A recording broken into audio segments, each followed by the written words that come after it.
Well, more about sulphur. Sulphur is a trace element in every coal.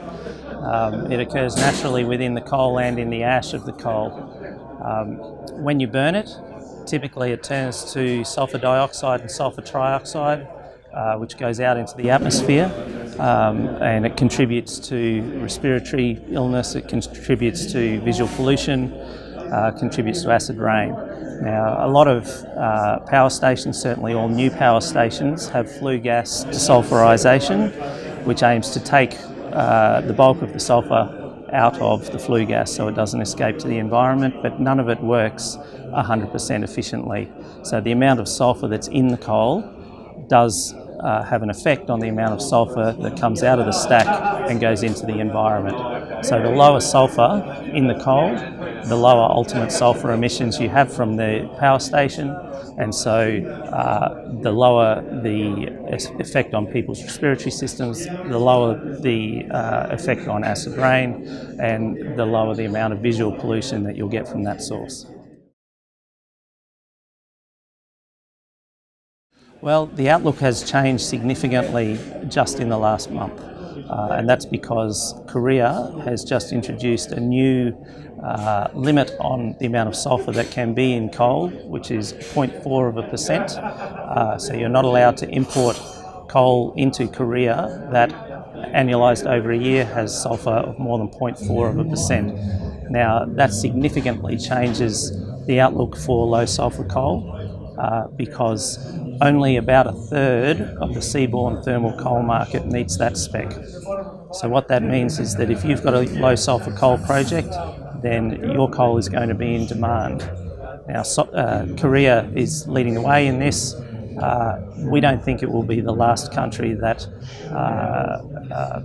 legislates for lower sulphur in its coal because of the localised effects of sulphur in the region around a power station. So we think the outlook for low sulphur coal over the next 5 years is that it's only going to be more in demand.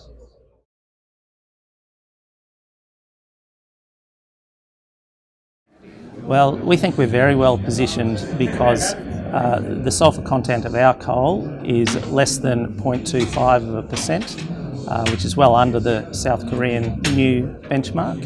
And in fact, it would be the lowest sulphur coal that is exported from Australia when it's in operation. It's a very large project. It will be 11 million tonnes per annum when it's in production. And so we think we'll be one of the premier suppliers of low sulphur coal, both to Korea and to other locations in the market.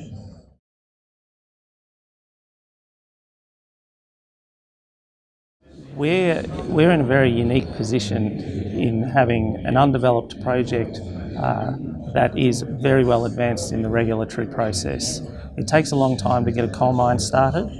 We've been working on this one for a very long time, but we think we're through the regulatory process, and we think we'll be talking to the Minister about a mining lease at the start of next year. So that puts us in a very good position to be starting our low sulphur coal production at a time when sulphur is the focus of the market.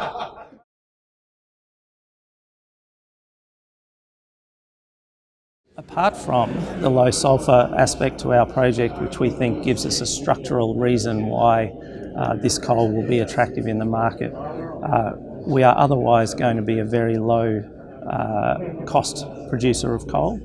Our coal is very clean from an ash point of view, so we don't need to wash it, so we don't have the additional capital and operating cost of a wash plant. There is very little gas in the coal, so we don't have to degas the coal, further decreasing our capital and operating costs. We're in an existing basin, so we don't need infrastructure, hundreds of kilometres of rail infrastructure in order to get our coal to market. We're surrounded by existing mines. So there are a lot of very attractive reasons why this project is one which investors will like.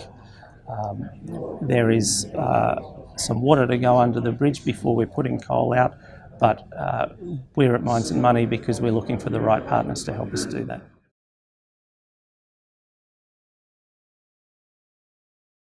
Look, from our point of view, there are two. First of all, it's the opportunity for us to get in front of investors, to make a presentation, to get in front of a lot of people in a short period of time and really get the message out about what this particular project has to offer and how people can invest in it. The other reason it's good for us, we have a consulting business as part of our group. The consultants are here with a booth, and it allows a lot of clients to come and talk to the consultants in a short period of time, and gives us the opportunity to pitch to